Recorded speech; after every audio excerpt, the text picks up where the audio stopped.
Namo tassa bhagavato arahato sama sambuddhassa. Namo tassa bhagavato arahato sama sambuddhassa.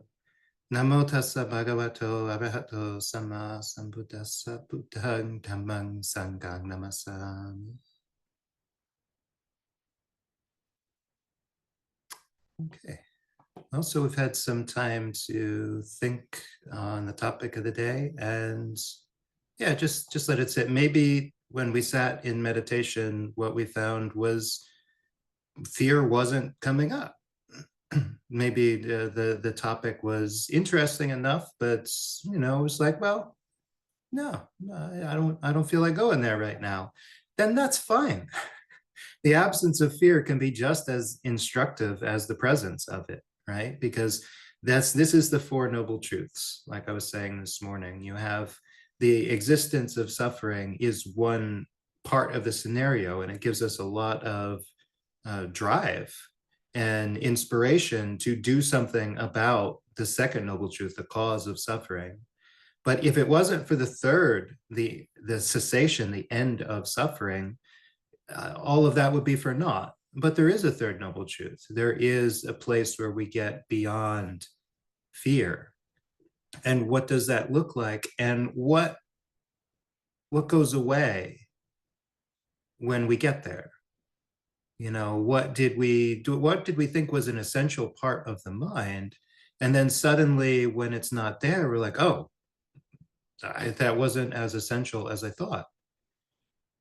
Because that is part of the Eightfold Path. And that's why Samma Samadhi is part of the Eightfold Path, because Samma Samadhi is really the safe and linear progression of being able to let go of mental processes, starting with the hindrances, which, I mean, greed and hatred and sloth and torpor and restlessness and skeptical doubt, these things are just who I am, right? Well, after you get used to the fact that they're not good, maybe you experiment with not having them. And you find that that's actually a really good experiment, because what you learned is, no, they're not fun. But they're also not always there. So you start letting go of the hindrances, and then what's left is just a mind that's bright and energetic, but still a little chatty when it gets on a roll. And you maybe, through the progression of samadhi, you experiment with, well, what if I let go of that part that insists on putting its attention on things? Would I let go of that part that's always trying to spin things around and investigate them from new angles? How would the mind even work? Well, if you do it, you'll find that it still works. And actually, this is how it's so much better. There was that ability to think clearly about any topic that we wanted seemed like a really great thing. But when it goes away, we realize, wow, it was such a burden. And so this is part of the path. We can see what it's like for things to cease, and see what kind of vista of peace might open up on the other side. And so fear is very much the same way. It might not feel that way when we're face to face with a circumstance or an object of fear, something that's very personal to us and brings up anxiety in a variety of circumstances. We might not have that sense of, you're just a fear and you can fall away at any time. It may be more like, wow, this is really deeply embedded there. And in those scenarios, I mean, yelling at our mind and getting it to back down, it's probably not going to work. Yeah. A lot of the ways that we deal with fear is a lot of the same ways that we deal with doubt, right? Is recognizing that it's a problem when it's there. And at first, you just try to find openings. Yeah. You try to find places where you don't feel that, where it doesn't get triggered, right? If you have problems with certain things in the Dhamma and certain philosophical ideas that you've been working on, then the Buddha says, well, just don't attend to those. Yeah, because if they're creating more doubt in you, then dwelling on them will reinforce that doubt. If they're really important, if they're really essential, they will still be there when you come back to them. But for now, leave them alone. And what you find is that opens up a space afterwards when you haven't been attending to them, that they kind of, you forget about them for a little while. And it's much the same with our fears. At times there can be things, causes of anxiety that because we keep going back to them over and over again, it feels like they're always there. And so in that scenario, it's not that we want to have this valiant effort to overcome them once and for all. The first thing we should be asking is there a way I can get away from this for a while? Is there some sort of mental place I can go to where I just don't dwell on this in the same way? And that would essentially be a place of refuge, right? That's what refuge means, a safe spot. And so we've been looking at faith, for now a couple of months. And it's interesting that we kind of navigated to this topic of fear, which really the solution is very similar to the questions of doubt and uncertainty that we were looking at. When we have faith, it kind of goes hand in hand that at that moment we don't have fear. When we feel safe, we don't have fear in that moment. And then you'd be like, okay, well, that makes sense. Logically, if taking the assumption that the mind is only doing one thing at a time. Now, obviously, if we're some sort of schizophrenic god and our mind can be doing three things at once, then maybe we could feel safe and be totally afraid at the same time. But if you check in with your mind, I think you will find, as I have, that it's really only doing one thing at a time. So when we're feeling gratitude, we're not feeling envy. When we're feeling friendliness, we're not feeling spite. When we're feeling confidence, we're not feeling uncertainty. These things are mutually exclusive. And so when we're feeling what, do we not experience fear? And this, because what we call fear could have different flavors, could seemingly come from different roots. You'd also say that certain things, when they're present, you don't feel that kind of fear, right? Like when you're feeling a lot of gratitude and appreciation, do you fear about losing your stuff? It's really interesting. I wandered for a couple of years and I lived on alms food. And when you first start walking, you've left the monastery where you've been staying for weeks or months, and you had a stable, reliable meal every single day. That first day that you start walking and you stand on a street corner somewhere and you hold out your bowl and you just wait, there's a lot of fear. There's a lot of uncertainty. Yeah, because you're doing something just so dramatically different. And when you get something in your bowl, you look at it and you're like, is this enough? This is but a fraction of what I could have had at the monastery. And then you get another thing and you're like, well, this is still not really, it's a lot of carbs. It's not a very balanced meal. And even if your bowl gets filled up, you're still, for some reason, this lingering sense of will I be okay isn't immediately dispelled. But what I noticed is after days or weeks or months out wandering, all of that fell away. It was replaced by the gratitude and the sense of real just being honored to be part of this tradition. The people would just give me food for no reason other than that I'm a human being and I have a stomach. And it would happen over and over and over again, such that I would find that after a bit of time on the trail, I wasn't worried about food at all. And in fact, if I had just gotten a bag of nuts and I met somebody on the street, or there was an animal, a squirrel, and I had like a handful of almonds, and a squirrel came up to me and was looking at me, and I would think, I have almonds. Hey, little guy. And my handful of almonds, that's the only food I have for the day. I would be so delighted that I too have an opportunity to give. And so where did the fear go? Well, it's not that it went somewhere. It's like the question of where does a candle flame go when it's blown out? It doesn't go anywhere. It's not going up or down or left or right. It's just ceased. It's gone. There's no remainder. There's no lingering fear waiting in the shadows ready to pounce on us. It's just not there. And when you fill the mind with something that can't coexist with fear, then in those times, there is no fear. And this is probably dramatically different from how we're used to thinking about it. Yeah, because we're used to thinking about fear as kind of a default.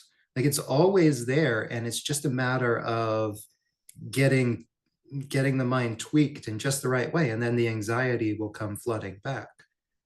But what I'm saying, does it sound slightly plausible that you could be in a state where you feel good enough, gracious enough, friendly enough that even if something came up that normally would trigger fear in you, you wouldn't feel afraid because you would feel like you could handle it.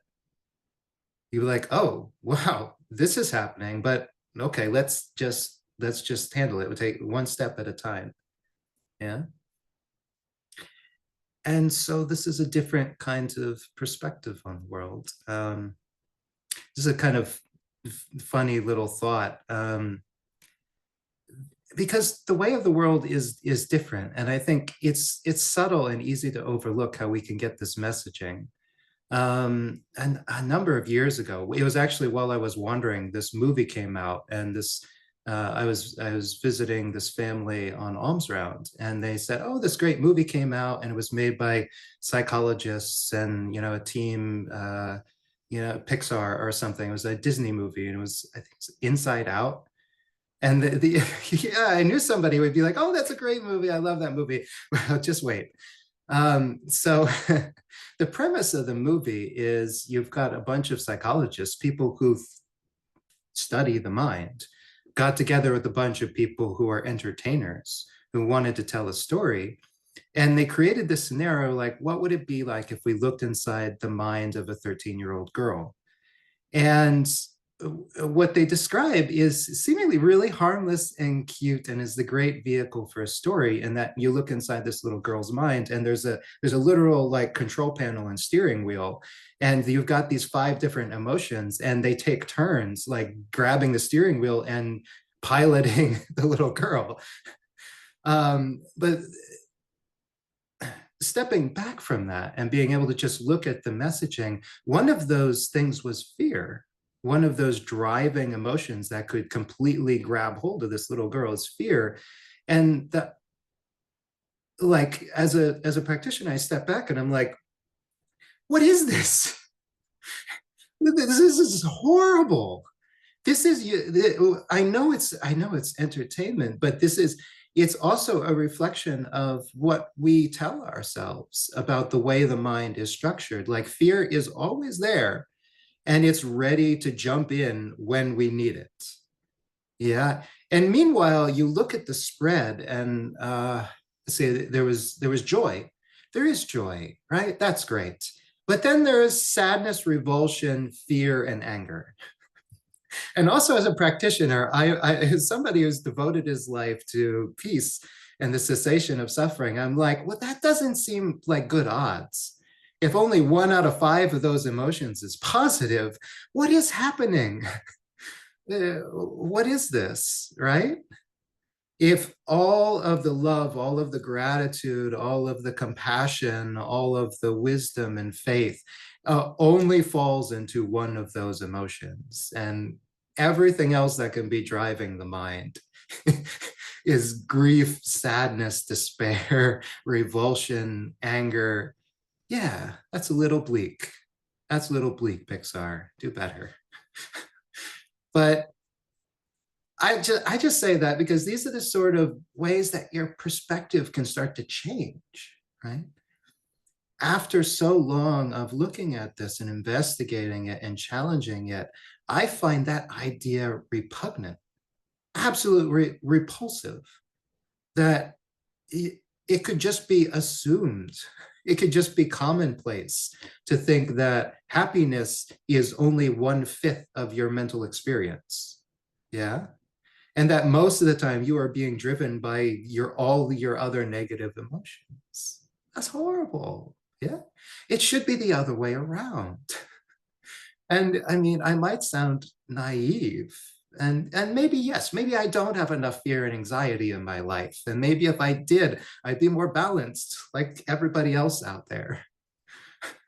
But I happen to think that it would be much better if 4/5 of the mind were positive emotions, and every now and then there were these hiccups. And that when there were these hiccups, because you had enough basis of wholesome, stable mind states to go back to as a refuge, you had somewhere to process the experience. You're like, whoa, wow, I really flipped out on that person. I was feeling some real anger. But you go back to a safe spot and you're like, what was that about? Whoa, it just seemed to come out of nowhere. I can't believe it. I thought I was an arahant, but apparently not. That was intense. Whoa. Well, there's some work to do. And you from your safe space, you can start to look at it. You can start to investigate it, and you can start to learn. It's really hard to learn from something when you're up to your eyebrows in it. Yeah. But when you can go back somewhere safe and it kind of simmers down, then you could say, what was that about? You try to get some framework around it. You see the edges of it, see where it began and ended, and maybe try to figure out a way not to fall into it next time, right? Because that's cessation.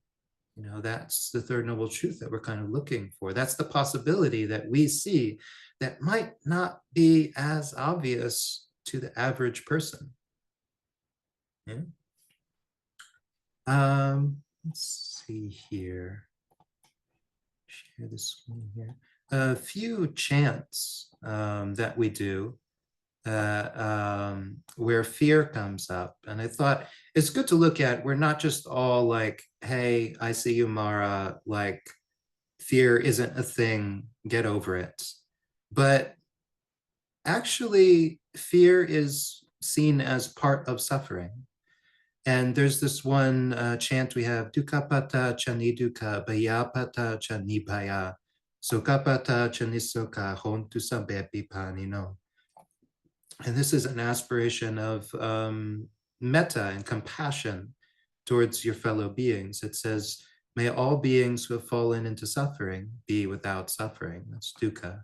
May all who have fallen into fear be without fear. That's bhaya. May all who have fallen into sorrow be without sorrow. Likewise to all beings. Yeah, it's not that fear is irrational and we should just shun it and set it off to the side, but it's like when it does happen, it is real for that person, and when it happens to us, it certainly feels real, right? And that's a time not when we have failed, but that's a time when we reached a kind of threshold where we couldn't really process what's happening after that. And sometimes it's mental. Sometimes we know that we're doing it and we're just trying to figure out how we can get some clarity. But sometimes it's also very physical. Maybe our heart is racing. Maybe we are sweating. Maybe we are trembling. Maybe our muscles have locked up. And in that case, that is pure dukkha. That is suffering. Yeah. And that's something to have compassion towards, whether it's happening for us or happening for others. You can say, oh, this is part of the world, yeah, to lose control, to get overwhelmed. This is not, this is something that happens to people. And then we get into a chant where I think it starts to point us in the direction of seeing beyond fear. And how is it that a practitioner could find these places without fear? And once you hear it, it's kind of obvious, but until it's pointed out, I mean, I'm not sure how obvious it is. And the chant goes, Bahumwe saranang yanti papatani wanani cha arama ruka chetyani manusa tajita. To many refuges they go, to mountain slopes and forest glades, to parkland shrines and sacred sites, people overcome by fear. Where do we go when we're afraid? Yeah, we go to temples, we go praying, we hide we go out camping, we hide away from society. Yeah. Netang ko saranang kemang, netang saranang uttamang, netang saranang agama sabatuka pamuchati. Such a refuge is not secure. Such a refuge is not supreme. Such a refuge does not bring complete release from suffering.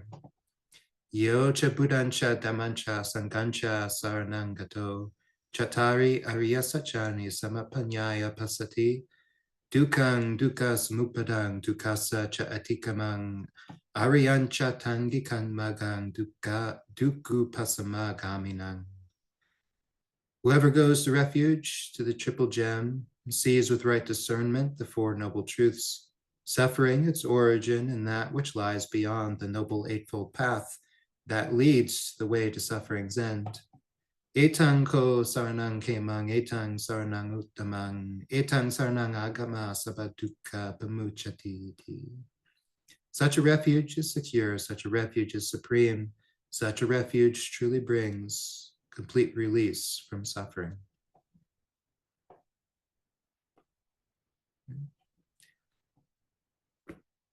So we chant this all the time, yeah. And at its surface level, it's like, oh yeah, haha, that makes a lot of sense. But the message is kind of profound. Before the idea of the three refuges ever gets introduced to us, where do we go when we're afraid? What do we look to as a safe space? We look everywhere. We look to the gym, to diets, to vacation spots. We look to relationships and family members and friends. We'll go to absolutely anything that gives us a moment's reprieve from anxiety and dread, because we have not yet learned where these emotions come from. We haven't learned where we can go that they don't reach us. If you have a dread of death, where can you go in the world where it can't find you? You carry it with you wherever you go. If you have a dread of what will happen to you in the future, will I get sick? Will I lose all my money? Well, anywhere you go, that's not going to change the source of that fear, right? There's not a physical place you can go to accomplish that. But it turns out there are mental places you can go to accomplish that. There are things that stabilize the mind, bring faith and confidence and joy to the mind. Simple things that we can attend to and just introduce into our world.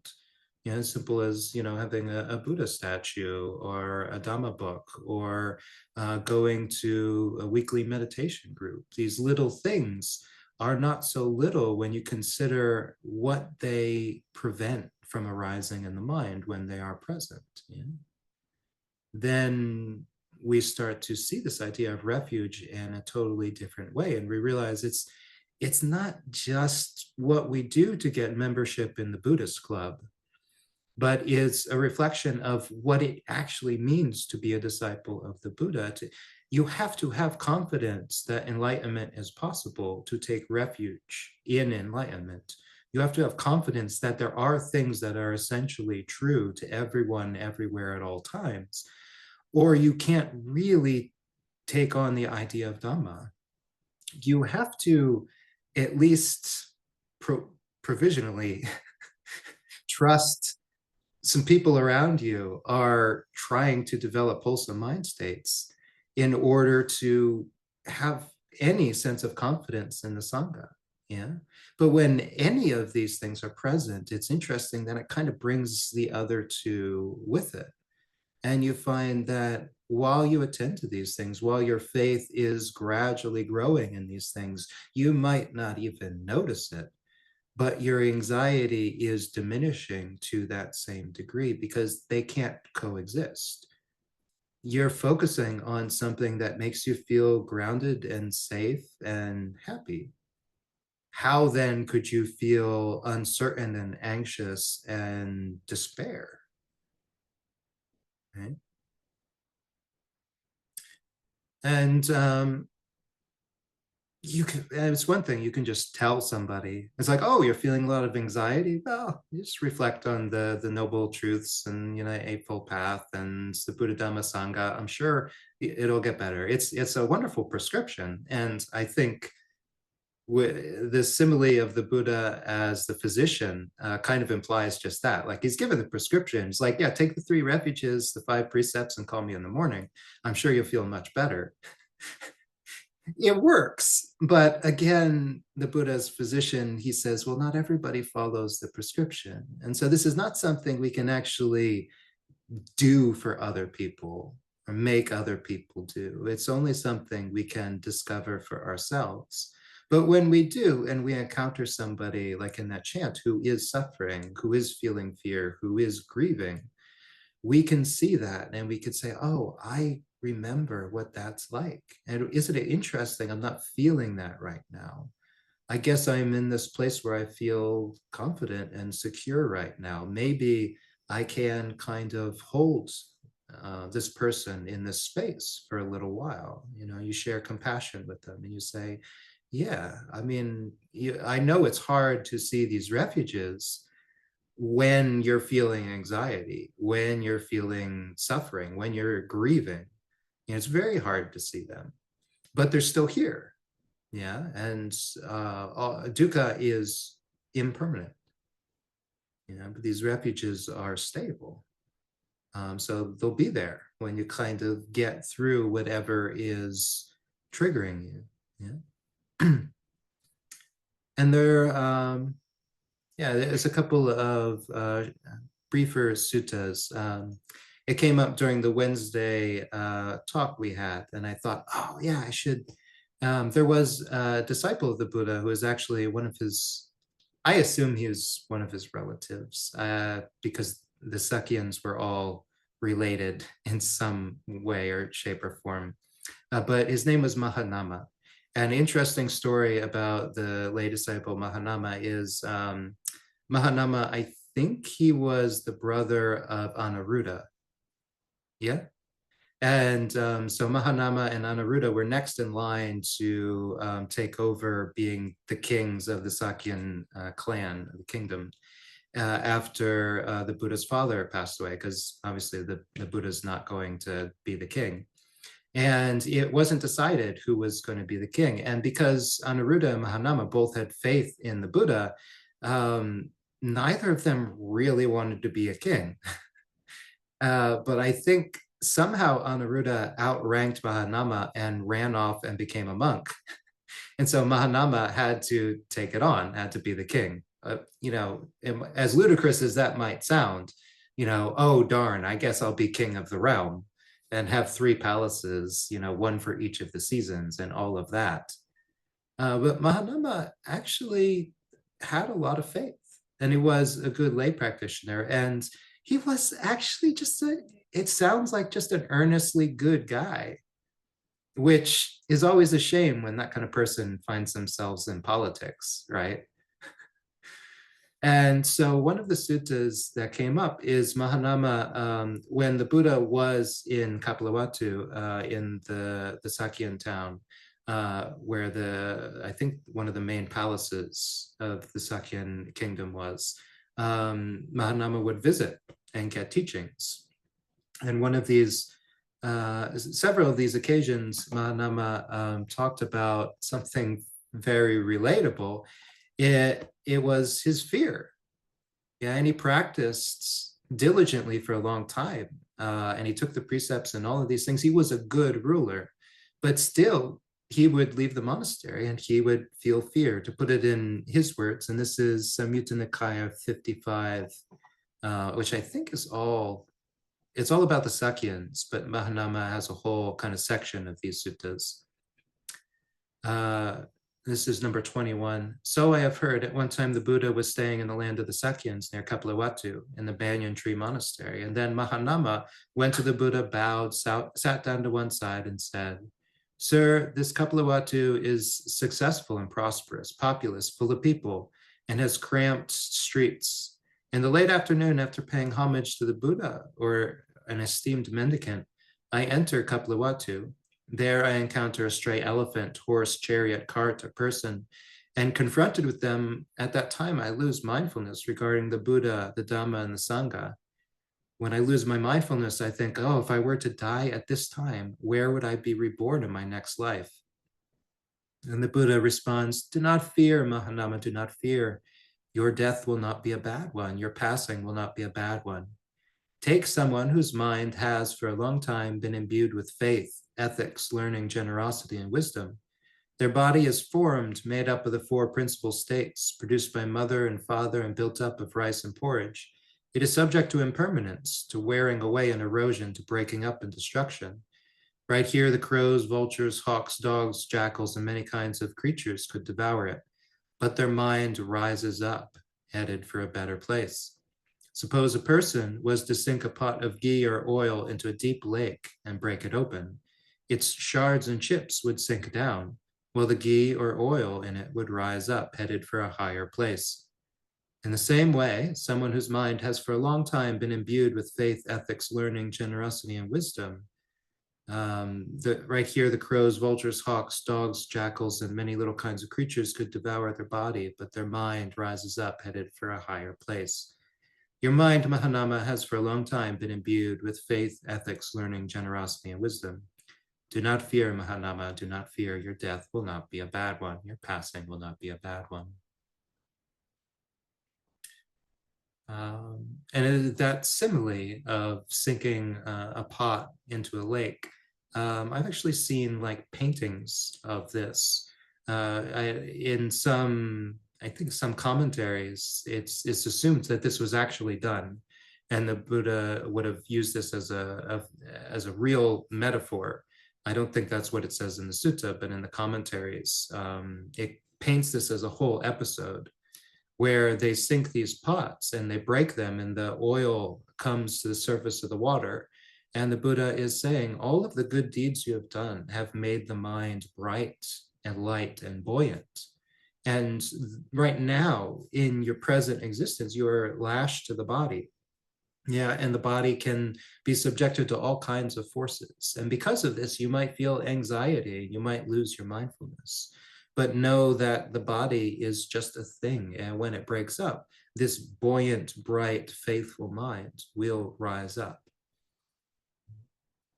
And the Buddha, in the next sutta, number 22, the Buddha uses a slightly different response to the same question. So Mahanama talks about going into the city and getting confronted with a stray elephant or horse or chariot or cart or person and losing his mindfulness. And he thinks, if I were to die, where would I be reborn? And the Buddha says, do not fear, your death will not be a bad one. Your passing will not be a bad one. A disciple who has four things slants, slopes, and inclines towards Nibbana. What for?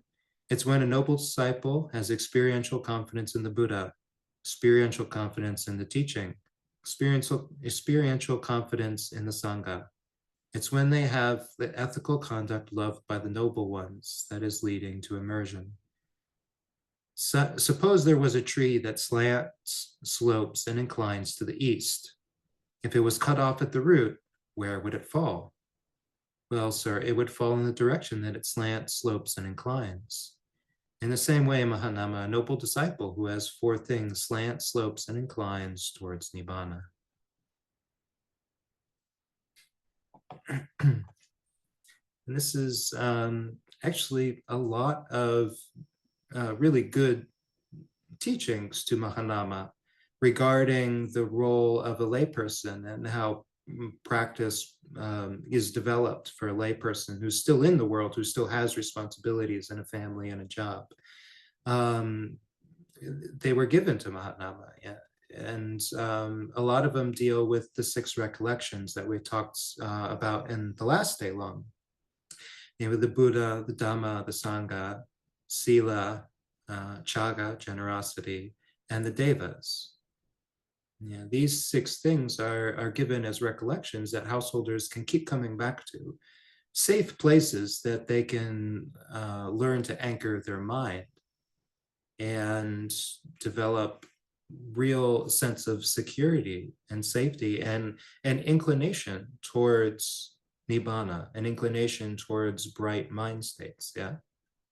And even if their physical circumstances are still very triggering, still bring up a lot of uncertainty and anxiety, they could know deep down that they have built up this reservoir of confidence, this reservoir of bright mind states, this reservoir of good deeds that once they are, once the body breaks up and they are at the end of their life, that's what will decide the direction that their mind inclines. Yeah?